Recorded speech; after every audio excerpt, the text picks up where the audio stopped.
태극기 앞에 자유롭고 정의로운 대한민국의 무궁한 영광을 위하여 충성을 다할 것을 굳게 다짐합니다. 평론가 조우석입니다. 지난번 저는 6.25 때 학도병으로 참전했던 윤월 스님의 증언을 여러분들에게 소개시켜드린 바 있습니다. 그리고 제2의 증언자가 계시다. 그분이 김인호 선생이라고 하는 것을 제가 여러분들에게 별도로 방송을 통해서 말씀을 드렸습니다.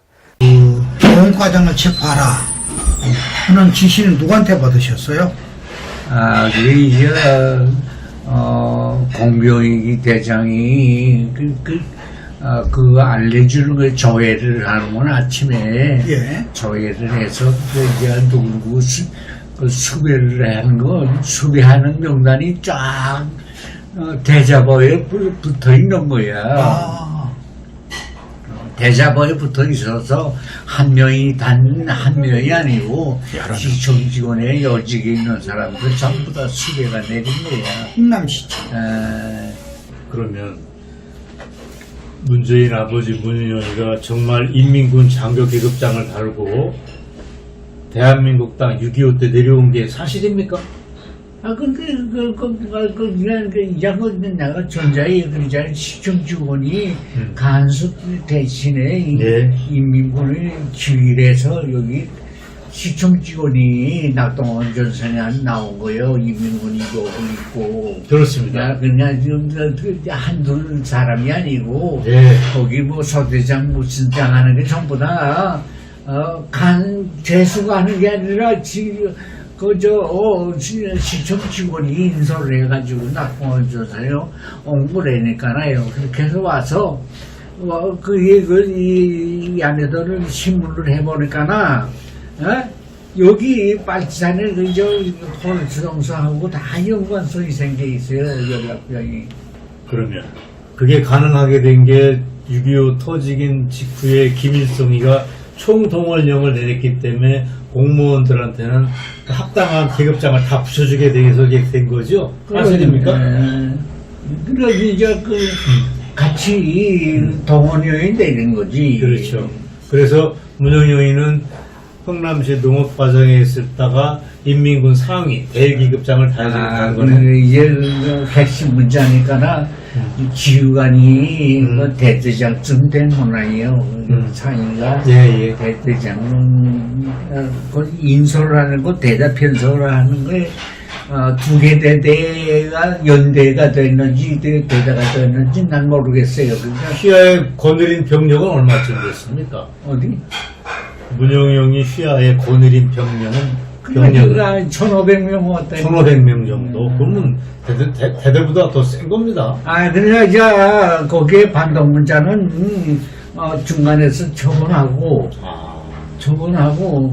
핵심 쓸만한 것만 낙동강 조선에 보냈다 이게. 오케이. 자, 다음 거 여쭤보겠습니다. 그러면 문영영이는 그 전에 흥남시 인민위원회, 흥남시에서 공산당 거물이 맞습니까? 그게 공물이 아니라 그 핵심 공산당의 핵심 문자라니까.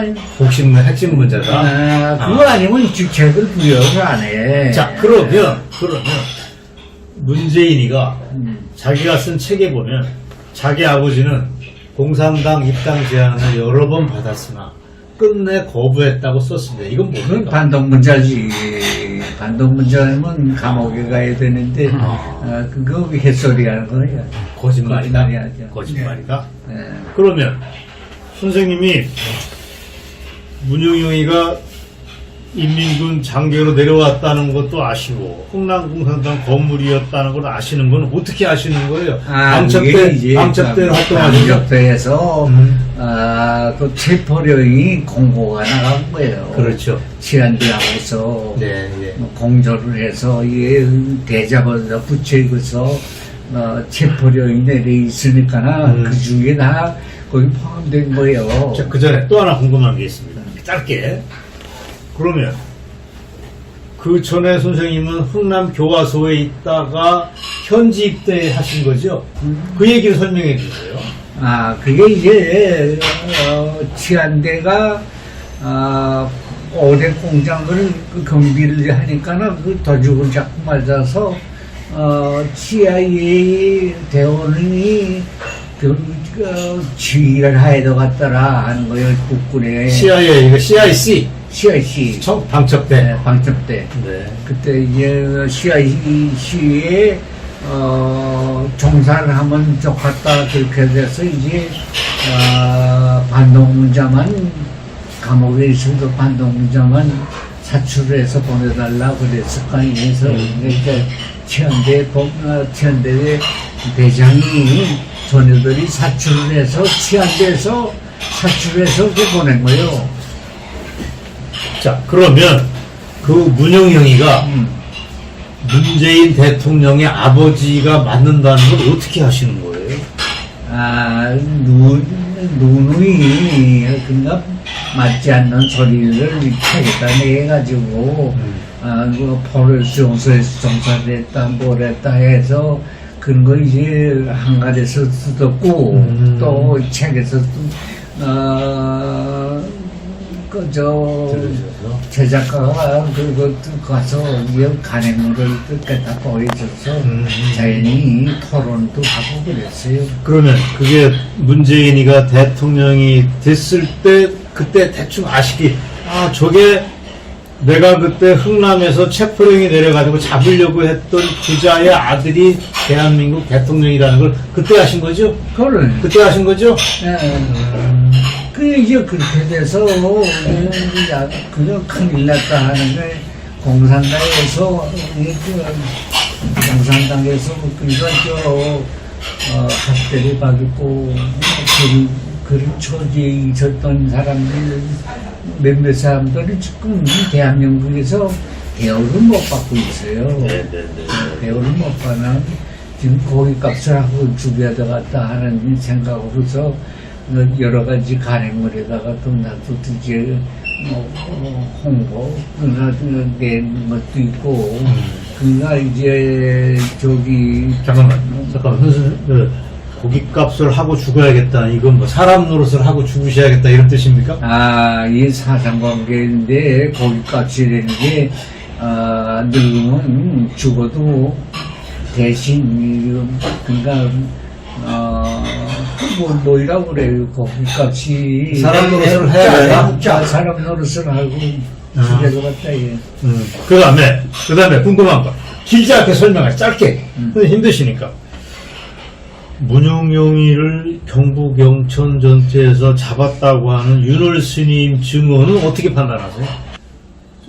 경북 영천도에서 한 번 문영영이를 잡았다고 얘기하면 못 믿을 수 있는데 그 전에 몇 번 57년에 또 한 번 부산 자갈치 시장에서 마주치고 그 7년 뒤 또 60년대 중반에 또 마주치고 한 걸로 봐서는 저게 가짜가 아니고 진짜라고 하는 확신을 하셨던 거 아닙니까? 그게 이제 여러 번 만났다는데 확증을 받은 거예요. 거기서 내가 이게 진짜로구나 하는 걸 결론을 질 때니까요. 그래서 윤월 스님의 증언은 맞다고 보셔야죠. 근데 저는 사실이구나 하는 걸 내가 이제 첩보하면서 신문 관계 하는 걸 여러 가지 지금 생각을 해보니까 6,600에서 신문반에 있던 그 사람들 증언도 듣고 해서 종합적으로 보내면 사실이겠다 이게. 오케이 좋습니다. 자 또 하나. 윤월 스님이 학도병으로 영천전도에서 잡았다는 거하고 그 전에 문영영이가 흥남에서 내가 체포하려고 했던 사람이라는 게 아구가 딱 맞아 떨어진다는 게 저는 생각할수록 너무 신기합니다. 어떻게 생각하세요? 흥남에서 잡으려고 했다 못 잡은 문영영이를 윤월 스님이 영천전투에서 잡았다는 게 저는 너무 재밌고 짜릿한 겁니다. 그건 항상 영화에 나오려야 돼. 영화에 나와야 돼. 맞아. 그러니까 저는 영화에 나오려고. 예, 맞습니다. 그 멘트 죽였어요. 아까 그러셨잖아요. 가짜가 진짜로 행세하는 세상이 너무 혼란스러워서 가짜가 진짜 노릇을 하는 게 여기저기서도 다 보이잖아요. 지금 혼란스러운 게 지금 지금 벼슬하는 사람들이 하나같이 지금 마스레닌주의를 지금 강습을 하는 처지에 있어요. 지금 이 나라가 그렇게 돼 있다고. 지금 시에서 경영하는 지금 무슨 병원이라던가 거기 간호원들이 한 데 가서 물어봐요. 막스레닌주의를 요새 강습받고 있다고. 지금 그런 처지에 지금 국가가 어떻게 돼 있는 난 잘 몰라요. 보도대장은 잘 모르는데 그러니까 북한의 사회 안정성의 역할을 공수청하고 똑같이 지금 놀면 막 잡아다가 감옥에 갔다고 그 소리가. 자, 됐습니다. 그 얘기 됐고. 제가 궁금한 거. 값을 해야 돼요. 네. 제가 진짜 궁금한 게 하나 있습니다. 네. 선생님, 90 넘으신 평생이신데, 방책대원으로 활동했다는 게 자랑스러우십니까? 자랑스럽지 않으십니까? 그게 이제, 지금은 원망스러워요. 김대중이가 특수부대 활동 인정 안 해줘서?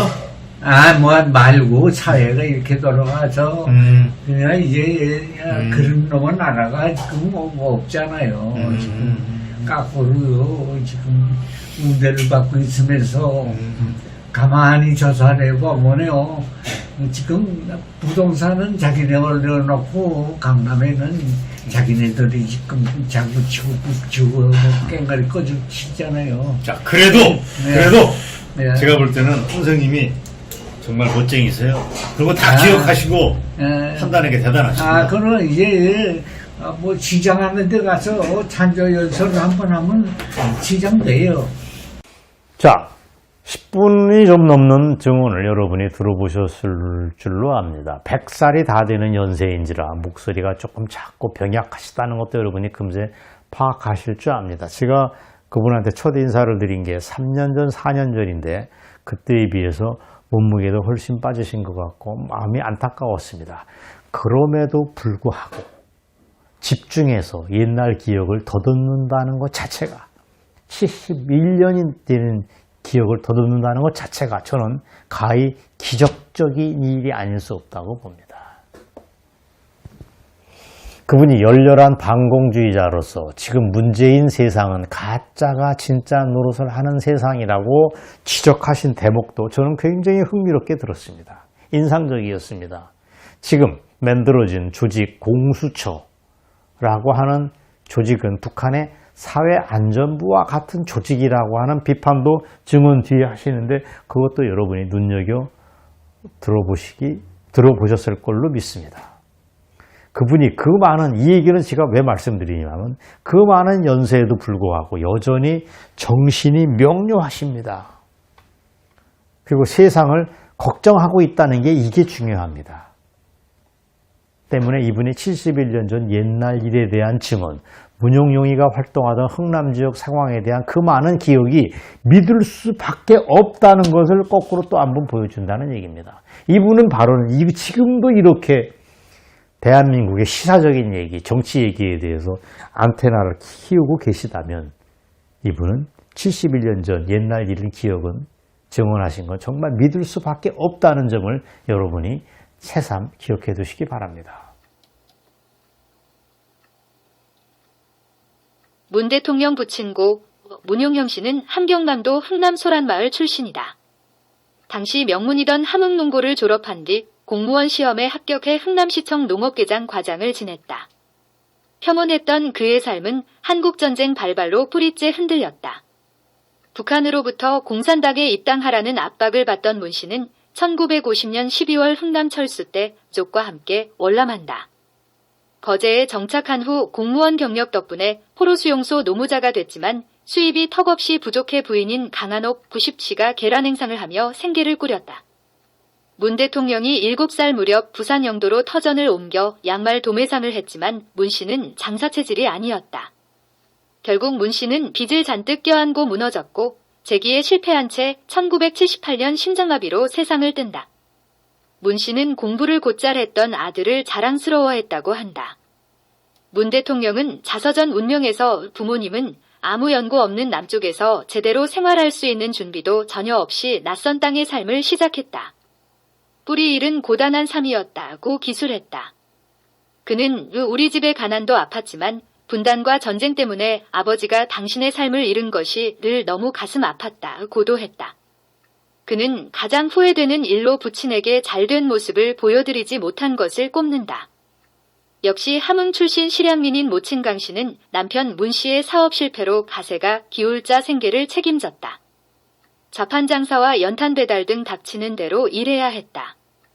강 씨는 생활고 때문에 이른 새벽 암표 장사를 해보려고 어린 문 대통령을 데리고 부산역에 나왔지만 아들 앞에서 끝내 불법을 저지르지 못하고 빈손으로 돌아왔다고 한다.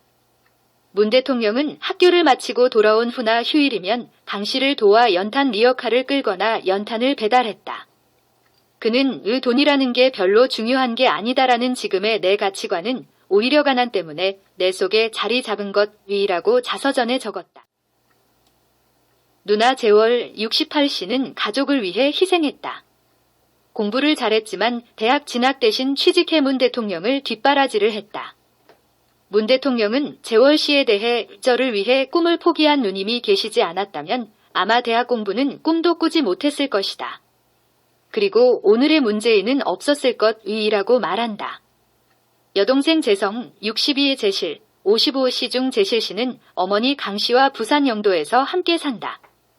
남동생 재익 56의 씨는 한국해양대를 졸업하고 원양어선 선장으로 일하는 것으로 알려져 있다.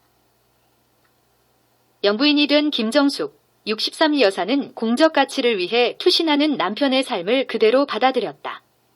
1975년 4월 반독재 시위에서 최루탄에 맞아 정신을 잃었던 문 대통령이 눈을 뜨니 같은 대학 후배였던 김 여사가 있었다. 김 여사는 문 당선인의 얼굴을 물수건으로 닦아줬다. 시위로 문 당선인이 구속되자 김 여사는 감옥으로 찾아갔다. 이후 김 여사는 군대로 고시 공부하는 곳으로 문 대통령을 만나러 갔다. 김 여사는 자신의 부모님 앞에서 남편이 경찰에게 끌려가는 모습도 참아냈다. 남편이 사법고시 합격 후 대형 로펌 영입 제의도 거절하고 부산에서 변호사를 하겠다고 했을 때에도 별말 없이 따라 나섰다.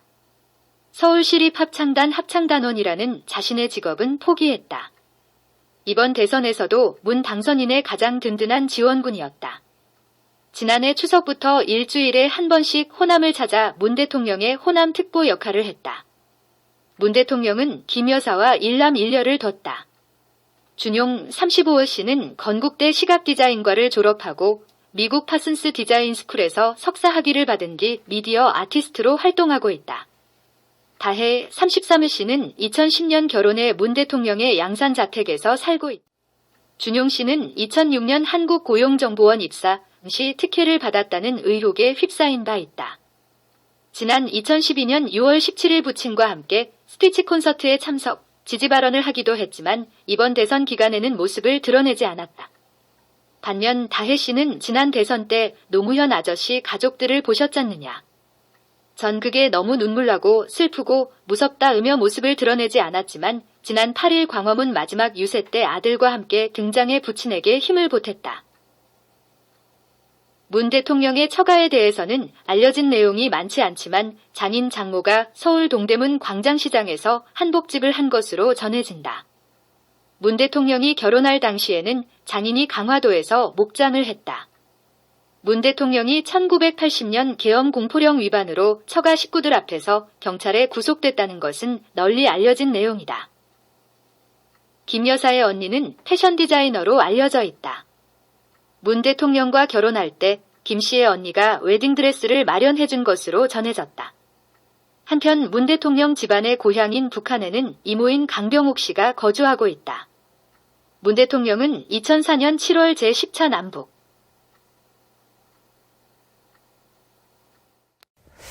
분명한 거는 이번 김인호 선생의 증언으로 문재인 출생의 비밀은 대충 드러난 느낌입니다. 이게 중요합니다. 그의 아버지 문용영은 인민군 장교 출신이라는 게 이번에 드러났고 대한민국의 촛불이를 들이댄 집안 출신이라는 것도 새삼 확인이 됐습니다. 그게 윤월 스님의 증언이었습니다. 그 못지않게 중요한 게 이번 김인호 선생의 증언입니다. 경북 영천도에서 생포되기 이전까지 문용영이는 북한 땅에서 어떻게 살았던가 하는 궁금증도 대충 풀렸습니다. 문용영이는 공산당의 입당 제안을 여러 번 받았으나 거부했다는 문재인의 주장은 거짓말이 분명합니다. 그걸 그 놀랍게 밝혀지는 역사의 진실에 우리가 얼마나 겸허해져야 되지 않냐 그런 걸 새삼 느끼고 음미하는 방송이 되었을 줄로 믿습니다. 이걸로 오늘 방송은 일단 마치도록 하겠습니다. 여러분 경청해 주셔서 감사합니다. 우리의 자유를 회복할 것이 이때 우리 손에 달렸으니 분투하라, 싸워라.